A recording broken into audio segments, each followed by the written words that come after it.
નમસ્કાર દર્શક મિત્રો, ખબર છે .com પરથી હું દ્રશ્ય નાયક આપ સૌનું સ્વાગત કરું છું. દર્શક મિત્રો, દેશમાં જ ઘણી બધી વાર ઘણા નિયમો બદલાવ થતા રહેતા હોય છે, ત્યારે આવા નિયમો આપણે જાણવા ખૂબ જરૂરી છે. તો મહારાષ્ટ્રના શ્રમ મંત્રી આકાશ ફુંડકરે વિધાનસભામાં માહિતી આપી. કેન્દ્ર સરકાર ટૂંક સમયમાં ગીગ અને પ્લેટફોર્મ વર્કર્સ માટે નેશનલ સોશિયલ સિક્યુરિટી બોર્ડની રચના કરવા જઈ રહી છે. હવે શું છે આખી વિગત એ પણ જાણીએ. તો આ બોર્ડ દ્વારા ડિલિવરી પાર્ટનર્સ અને ફ્રીલાન્સર્સને હેલ્થ કેર, વીમો અને ફેમિલી વેલફેર જેવી સુવિધાઓને પૂરી પાડવામાં આવશે. અત્યાર સુધી આ વર્કર્સ માત્ર બિઝનેસ પાર્ટનર માનવામાં આવતા, પરંતુ હવે નવું કોડ હેઠળ પ્રથમવાર ઔપચારિક વર્કરનો દરજ્જો તેમને આપવામાં આવ્યો છે. હવે મંત્રી આકાશ ફુંડકરે પ્રશ્નકાળ દરમિયાન કોંગ્રેસના ધારાસભ્ય હેમંત ઓગલે અને ભાજપના અતુલ ભાતખલકરના પ્રશ્નોના જવાબ આપ્યા. તેમણે કહ્યું કે કેન્દ્ર સરકારે સોશિયલ સિક્યુરિટી કોડ લાગુ કર્યો. આજે કોડ છે નવેમ્બર 2025 થી અમલમાં છે. હવે અત્યાર સુધી માત્ર ડિલિવરી આધારિત ચૂકવણી પર કામ કરતા સ્વતંત્ર કોન્ટ્રાક્ટર તરીકે જોવાતા હતા.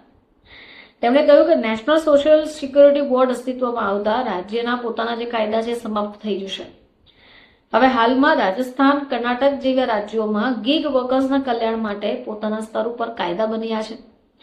જોકે સોશિયલ સિક્યુરિટી કોડની જોગવાઈઓનું પાલન કેન્દ્રએ પણ કરવું જ પડશે. તો આવો જાણીએ કે જેઓ ગીગ વર્કર્સ છે એમને કેવા ફાયદા થવાના છે. તો સૌથી પહેલા હેલ્થ ઇન્સ્યોરન્સ, એટલે કે બીમારી કે અકસ્માતની સ્થિતિમાં મેડિકલ કવર. એ સિવાય પેન્શન ગ્રેજ્યુટી, જે લાંબા સમય સુધી કામ કરવા ઉપર ભવિષ્યની સુરક્ષા આપી શકે.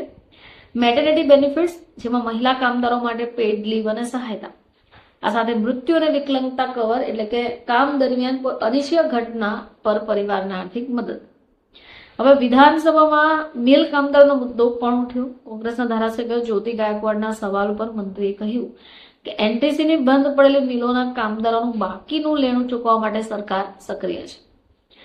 સેટલમેન્ટના વિકલ્પ પર વિચારો થશે અને બોમ્બે હાઈકોર્ટના નિર્દેશ મુજબ બાકીનું લેણું 1 વર્ષની અંદર ચૂકવાઈ જશે.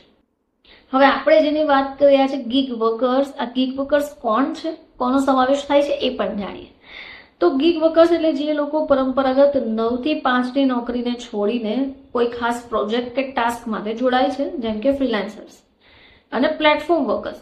તો હવે આ વર્ગમાં એવા લોકો કે સ્વિગી, ઝોમેટો, ઓલા, ઉબર કે એમેઝોન જેવી ઓનલાઈન પ્લેટફોર્મ દ્વારા સેવાઓ આપે છે. કોવિડ-19ની મહામારી પછી મુંબઈની 4 એનટીસી મિલો બંધ છે.